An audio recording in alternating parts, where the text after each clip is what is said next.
நேத்து கோகுல் அஷ்டமி இல்லையா? பாப்பா காம்படிஷன்ல பார்ட்டிசிபேட் பண்ண போறதுனால டைமிங் 4 to 8 இருந்தனால ஈவினிங் என்னால பூஜை பண்ண முடியாது.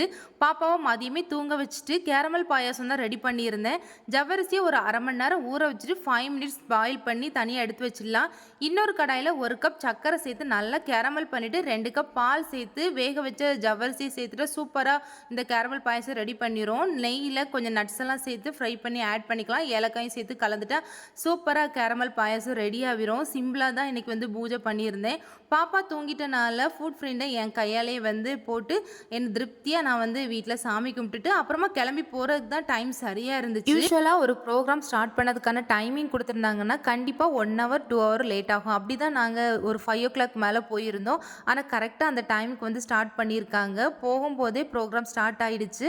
கடகடன்னு அவளுக்கு வந்து மேக்கப்லாம் போட்டு ட்ரெஸ்லாம் பண்ணி கொஞ்சம் ஸ்டேஜுக்கு கீழே வச்சு கொஞ்சம் ப்ராக்டிஸ்லாம் கொடுத்தேன். அப்போ கொஞ்சம் சரியாக பண்ண மாதிரி தான் பண்ணா. ஸ்டேஜுக்கு போனதுமே பயங்கரமாக அழ ஆரம்பிச்சிட்டா. ஸோ அதனால் நீங்கள் தூக்கி வச்சுட்டு நடங்கன்னு சொன்னாங்க. நானும் அப்படியே தூக்கி வச்சுட்டு கொஞ்சம் நடக்க விடலான்னு சொல்லிட்டு ட்ரை பண்ணி பார்த்தேன். அவள் வந்து இறங்கவே இல்லை. கடைசியாக இறக்கி விட்டுட்டு கையை பிடிச்சிட்டு நடந்தா ரொம்ப அழுதுகிட்டு திரும்ப போயிடலான்னு சொல்லிட்டு அப்படியே என்னை வந்து கூட்டிகிட்டு வந்துட்டா. அவ்வளோதான். நெக்ஸ்ட் வீடியோஸில் பார்க்கலாம். பாய்.